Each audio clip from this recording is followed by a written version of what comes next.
Our next item would be the asking price. Perhaps this should be an executive section for the Perry parcel. Is that, are we going to talk dollars and cents here? Should we go into executive? We don't have an offer on the property. I was just trying to get a sense from the board of the value of the property, because I have someone that's interested possibly in it. So in your packet is just a cover page of the appraisal that we had done back in 2018. And Robert, maybe I'll throw the parcel up if we can find it. This is a 2.65 acre parcel that we purchased from Walt Farina. For the new board members, we were asked to provide some funding for a community water improvement project in the county of Gastown, in particular in the area around Turtle Corral, where there wasn't sufficient water supply. And in order for us to participate, we're not allowed to provide any sort of grant dollars. However, if we ourselves own property within the water improvement district, then we could consider making a donation towards the project. So that was requested and done, and we ended up purchasing this 2.65 acres from Walt Farina. That building across the road from the NICEAG utility, as well as East Hill Creamery. So it's right on Route 39. We purchased it for $69,940, and then you can see a list of items that I just made some notations about in terms of what we have invested in the property. So we have a value of about $83,000 invested in the property. One of the companies that's looking at it is a company that provides concessions for Electric State Park. They have about 6 or 7 different concession sites throughout the park. And they're looking to get into more of a wholesale and distribution business for items as well. So they're looking to build a warehouse with an office operation. And they've been looking around for land. And I met with them late yesterday afternoon. And there's 3 investment partners that are involved with it. And they were just inquiring about what would possibly be the asking price, not that they made any offer or anything. So I just wanted to get a general idea from the board what you folks think of its value. I want to know what the real estate agent said. If anybody ought to know, it's where she ought. I was just looking at it. It depends. I don't know. I'd have to look back and what other things have sold for. But do you want to try to make money on it, or you want to just cover your costs? I think the board has always looked to just try to at least cover costs. Yeah. Because what we want to do is encourage investment. Yeah. So that's what we did with the property over in Arcade. Did you rent the farmland back to the farmer? He's using it for free. We have an annual contract with him. If we disrupt his crop during crop season, then we will compensate him for the loss of the crop. That's an annual. But I guess the point, what I'm thinking about is obviously the cost of property's gone up since we bought this. Since it's been So if we went to buy that piece today, what would it be worth? It'd be much more than this. So I mean, I think it need to at least cover the increase, the inflation. The inflation. If it's $10,000 more, that's because if somebody came in and bought a piece of property on the right side of the screen here, I'm pretty sure they'd be paying more than this, right?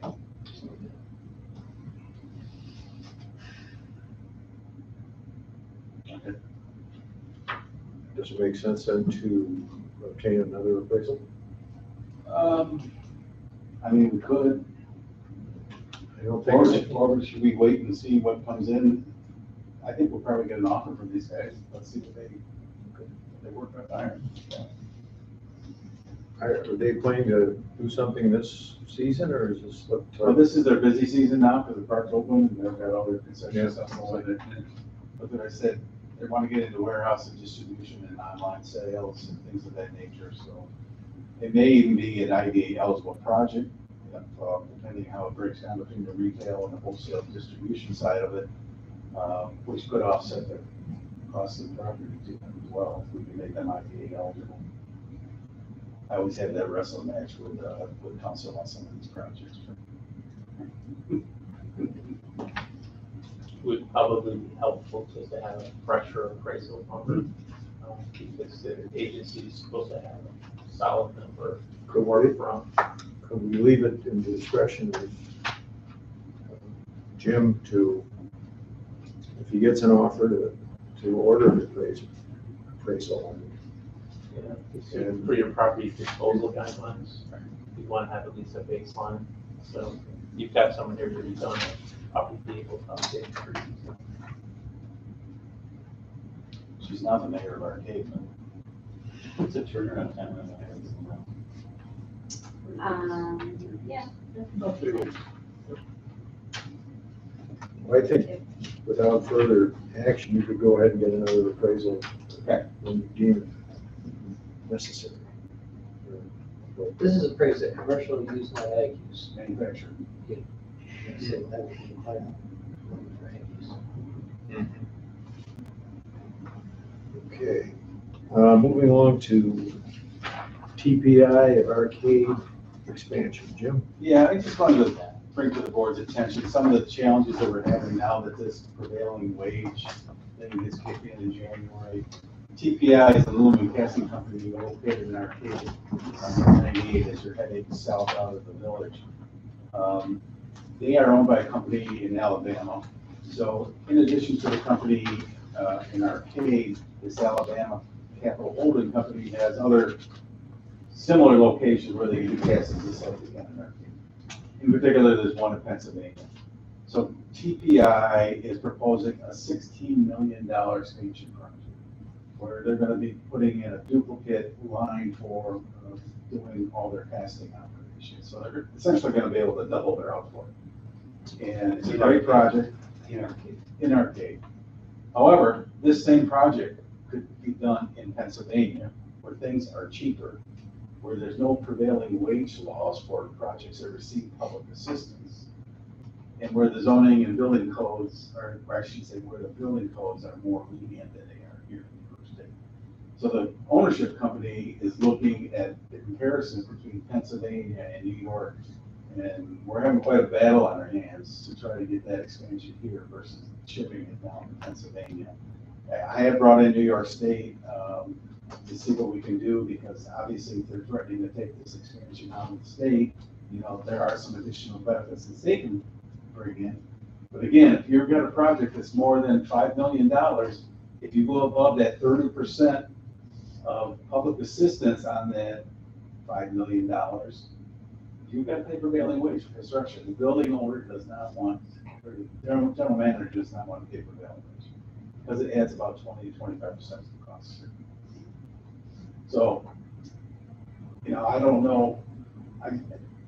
It's something I'm working on and I'm torn with, but I just wanted to let you know that, you know, some of the stuff that the state does is just absolutely ridiculous. Do you think there's any political help to get some kind of a grant? What it does, it limits whatever incentives are out there for a company. If there's just more public money. Yeah, I mean, so the first thing we do now, when we get a project more than 15 or more than 5 million, we immediately look see what the IDA can do. Okay, what percentage of that building construction cost is that for us? And then you look to see what's left. Well, in this case, by the time the IDA gets done with their incentives, you know, there's like $500,000 left for the state to commit. You know, Pennsylvania will throw everything in. Jim, I thought one of the incentives that brought Taylor Pullman to Arcade to begin with was the inexpensive electricity. I have raised that with them. They said, well, it's not like as cheap as it was. Well, that was 20 years ago. Yeah, yeah, and it's probably not as cheap as it was in Pennsylvania either. No, I know. No, I have pulled out every card in the deck to trying to get that. The general manager is pushing really hard. He really wants it here. And the other issue that they're facing is attracting workers. They are having a heck of a time trying to find people. There aren't the cleanest types of jobs when you're, you know, grinding aluminum, cutting aluminum, and working in a casting mill. The temperatures are, you know, very warm. So we'll see where it goes. I just want to bring that to the board's attention. So they're not gonna pull existing. No. We're not gonna lose anything, other than the new opportunity, if we lose it. But it's not over and done with yet. I see Presto like has interviews all day, every day now. Used to be had like Fridays or something. Yeah. Sign of the times. Okay, let's go to 3D, about MK. Yeah, just a quick note, I think I sent the board an update that we did get an EPA grant through the business center. They're cleaning up the MK site. It looks like it's gonna take a while to get the agreement signed with the EPA, probably in the fall, like September, October, before we get an agreement. We put together a work plan, which is supposed to be submitted, we submitted it actually yesterday. So we're waiting to hear feedback on that. It's gonna be kind of a complicated project with all the paperwork and nuances that come with the federal funding, but we're very fortunate to have that. The plan moving forward is the developer that we have in place, the designated developer, we're working to encourage them to now start the enrollment into the New York State Brownfield Cleanup Program. Because this first phase, the idea is just to knock down and dispose of the buildings. Because the buildings are like just loaded with asbestos, and half of them had fallen down, they're in piles of debris. So the money for this first phase from EPA is just to clean all that stuff up. The next thing is to go under the ground, because there's petroleum tanks that got to be cleaned up. There's still where there are some materials in the ground that shouldn't be there, like mercury and arsenic and things of that nature. So, yeah. So it's going to be a long process. I mean, probably the cleanup, just so everyone knows, of the buildings and stuff probably will not start till August of 2023. I just want to. When you talk about those fuel tanks, I was talking to a guy older than me, and he said there was a gas station on the corner there before, while the milk plant was there. Yeah. That's where the fuel tanks came from. Yeah, I said, because he worked at Borden's, so I said, so did Borden's they must have had a pump there. No, I said, they never had a pump there. He said, that was an old gas station on the corner. So if that thing is good, full of fuel, imagine how old that is. And not only that, you know where it is. There's a steel tank in the world. Unbelievable. The other thing I'm trying to work towards, both Kevin and I and Scott attended a session about some of the New York State grant programs at Cooperstown at the conference. And New York State is putting money back in the Restore Grant program, which we utilize quite effectively here in Warsaw by the village. They got $1 million to knock down the old Manor Oak, and then some of the money went towards the redevelopment for the hotel. So I had some discussions with the mayor in Arcade to see if the municipality would sponsor an application for a Restore Grant at the same time that we're doing this EPA project. And the challenge is we need to come up with a 10% match. And the business center, quite frankly, we've already put up a 10% match for the EPA at 50 grand. So I don't have enough resources in the organization to put up any more. So my plan is to kind of approach the developer that we're working with to see if he would be willing to put up a 10% match. The village got $1 million. So they went a long ways to help with the whole program. Well, that's just a quick update.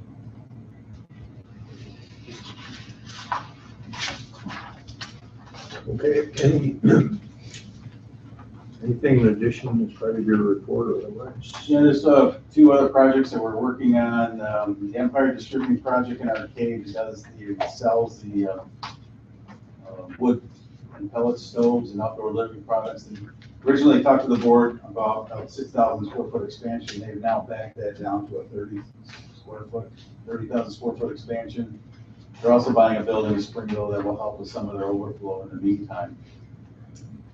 They have not come in with an application yet. I don't know what they're waiting on, but they have started the permitting process for that. I did touch base with the hotel developer for Arcade as well. That project, as you know, was pretty well teed up, and we were like this close to them moving forward. They have their franchise agreement in place with Holiday Inn Express. They have invested a lot of money in project design and engineering, and we have also provided a lot of money to this project. We have done, the appraisal, the environmental assessment, we've done soil borings. We wrote a grant from National Fuel to get the gas, be able to expand it back there. I met with the neighboring business out by 39, it's willing to get permission for them to put a sign right on Route 39 that can be lit. So all the pieces are in place for this project, but then the pandemic came along and put everything on hold.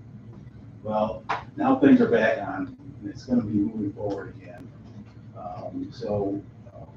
We're estimating that they're gonna start, doing their permitting here, before the end of the month, starting then. And they're gonna be getting an IDA application to us. So the deal we struck with them, is the same deal, I assume, that we had before, where we're selling the property to them for $50,000. And, we're gonna be providing them with a pilot, because Arcade is essentially a hotel desert. So I think that's some good news. 19,000 vehicles a day. That works. So they're proposing 77 rooms and an indoor pool.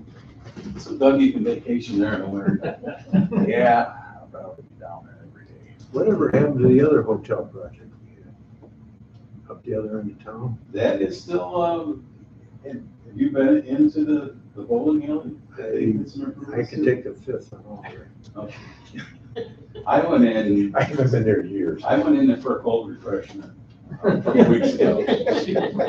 He did an outstanding job. Yeah. I haven't been in there At the yet. I bar. heard it's pretty nice. He's a woodworker by trade, and it's just, he did a really, really wonderful job. Arcade Hotel, South Back. Oh, Across from like M&T Bank. yeah, okay.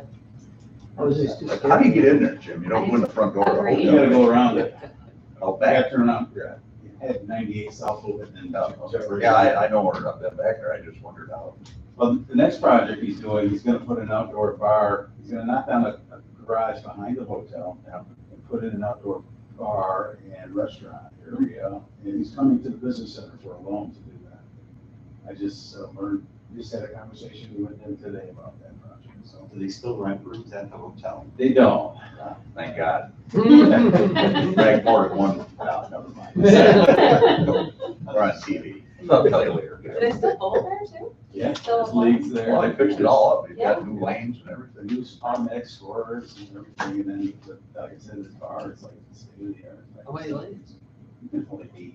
It used to be 10. 10. That's a lot. I mean, Our Dave used to be oh, yeah. bowling with bowling. I mean, Now you got someplace to take the kids. Oh, yeah, my grandkids, unfortunately, yeah. So that's something that the Holiday Inn project, like I said, I'm excited about. Still working with the Farm Craft Brewery project in the town of Sheldon on the corner of Harris Corners and 28. They're working on their application. Haven't heard anything from them in a while. Got another new suitor for the former Sheldon Elementary School that wants to turn it into an assisted living facility. I think this is about the third prospect that's trying to do that. And I sent them to talk to Don Roberts because there is a sprinkling issue if they convert it to senior housing or housing in general. So that's the first place for them to start. The other thing that I'm working on, and I reached out to Tom about this, there's a very large dairy processing prospect that I've had several conversations with. The gentleman's based out of Denmark. His other partners, there's 2 other executives that are involved with it, with the property search. One's in Malaysia and the other one's in New Zealand. They are looking for about 100 acres of land, and they are going to be putting in a milk drying operation, creating milk powder essentially, and then exporting it to countries where there's a milk deficit or there's not milk products available. The company is going to create 100 jobs, They have a extreme need for a lot of power, like 20 to 25 megawatts. You know, trying to find a site that would work was challenging even to get their interest. So I threw the Tri-County Business Park at them. It's a piece of property located partially in the town of Arcade, and the majority of it's located in Erie County. They like the idea of that parcel as a location. There's going to be some big challenges with the project. They need zoning to allow 150 feet of height for their dryers. And they claim they don't need a lot of public water or wastewater. It's going to be kind of an enclosed system where they're going to capture the water out of the processing and use that, and then the wastewater is going to be just minimal into a septic. So that's not a big deal. So we got a meeting set up next week with Erie County IDA, the 3 investors or prospects, and the owner of the property to take the next step on it. One of the challenges with the project, and the reason I reached out to Tom, our local milk expert, is the company needs 10 million gallons, pounds, 10 million pounds of milk per day. If you do the math on that, New York State pop production, so. that's 145 tractor trailer loads of milk a day. And to put some additional, I reached out to the folks that market our members' milk and DFA. And they've been in contact, and they have to do because they're 2 major co-ops in this area. And he says, well, the numbers can't be right in terms of the volume. However, they are legit. They are definitely, and the facility up in Vermont is not constructed yet. Right. But that would be their second facility. And it just so happens that that facility where it's located is surrounded by a lot of farms. That's a very popular dairy name. In fact, it's a large dairy farm right there. That's the name of this facility. Yeah, I noticed that. Yeah, but, so they are real. The secret is the way that they're managing the wastewater. And it's very sustainable, and it's very attractive to people that want to do business with. The old MK plant, previously was Morton's. I worked there for a summer, and I worked in the cheese room, but there was a milk drying, they called it Starlac. Mm. Nobody remembers it, but Judge, you must remember it, Morton Starlac. And that was powdered milk and shipped it all over the world. I mean, carloads out of there. Yeah. One of the things they're interested in is rail, so that site, the Tri-County Business Park, does have a rail line. Yeah, borders it. right through it. So, I mean, it does have some attractiveness. You know, I told them that after discussions with the village, because the village of Arcade serves the electric for that property, that it would require construction of a substation, and he said, well, let's begin looking at that. You know, we'd be willing to participate in some of the costs of this. So There's somebody looking at take that kind of volume, but what's your price of milk, I would imagine. for the Premiums farmers. would improve, yeah. I mean, 10 million pounds, that is an astonishing margin. So you just figure out how many trucks that is. That's 200 tractor trailer loads a day, I figured out 145. but 145. Yeah. So DFA built a plant in Michigan recently, and it's 420 million for that size operation. So now that's a cheese facility that has other dry products that come out. This is a drying operation. So that's a big plant. Now, Did the price of milk change in Michigan? the premiums do. So the milk price is a little complicated, but at the end of the day, if you're in, let's change it. If you're in Illinois and you're a corn producer and you're sitting right next to a milling plant, your price is going to be better than the guy that's 100 miles away. So the same thing is the price of milk is determined by a federal order system, and then your local price is determined how much demand you have here. In the state of New York, we don't have a lot of capacity. Can't build anything here. Very difficult to build something here. No, it's not true, but I mean, it's expensive to build here. So, the dairy industry tends to be smaller farms, and the industry has gone to single truckloads. They want single truckloads, one farm, give me a truck every day. Give me 5 trucks a day. We have farms to do that. We don't have a lot of those. Michigan, Texas, New Mexico, California, Idaho. They can do it, they've got guys making 10 loads in California. California, which is, but the industry's changing. We're getting away, the rail line is a huge problem. They're literally running out of corn in California because they can't get it there. The rail car situation has been poor for 10 years. We happen to be very self-sufficient here. We don't need to import a lot of corn, we grow our own feed. Another thing we have here is water. We have tons of water. And so the people are moving out of California and out of Texas and Mexico, they're getting a Lubbock, they're building a huge plant in Lubbock, but this would be excellent. The size might be a little limiting, but definitely legitimate. I appreciate you looking into it, but this comes right on the heels of, obviously, the Great Lakes cheese plant expansion in Franklinville and Farmington. That's right. Anybody been by that? Are they moving Spent back? all day Saturday, I was at a horse pull across the road. There, equipment running all day long on Saturday. They'll be back. They'll- Unbelievable. 100 acres, probably the best, some of the best farmland, flats $1, it's all gravel ground. So what do we do? What do they do if they don't have enough milk?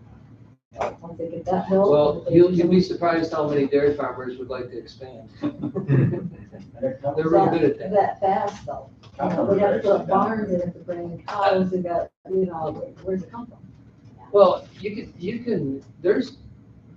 we have a lot of capacity to milk cows here. What we lack is capacity to process the milk. So this is a great place to dairy. And the co-ops around the country have put in what they refer to as base excess. They only allow you to produce this much. If you go over that, they discount the price by whatever. So all of a sudden, the growth has really been stymied.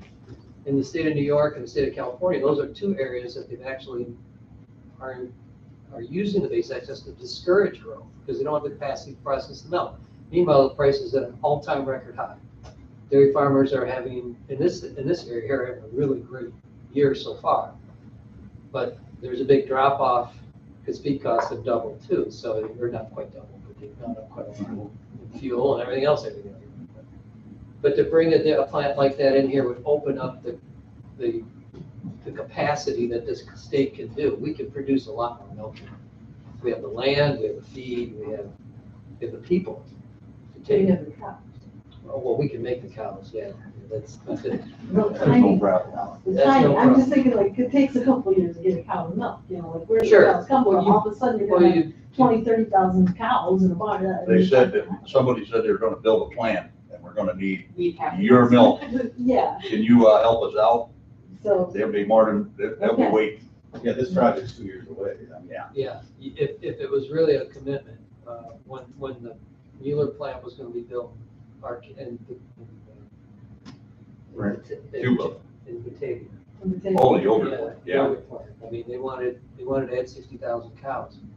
And so we started adding 60,000 cows and the plant didn't show up. Yeah. And now you have an overbase plant. now you have milk cows, so that's the thing, if something happens and it goes south, then you're making it worse. Yeah. So, gotta be a commitment. That's right. Thank you, Tom, for looking into that, and we'll keep you posted on where it goes. We have a Zoom call, trying to find a time when time zones line up in Malaysia and New Zealand. Just a couple other quick things, I'm looking at the feasibility of volume of gas for the 28 acres site that's owned by the village of Silver Springs. So the new mayor over there, Ray King, has been approached by a company that might want to put a manufacturing operation in there.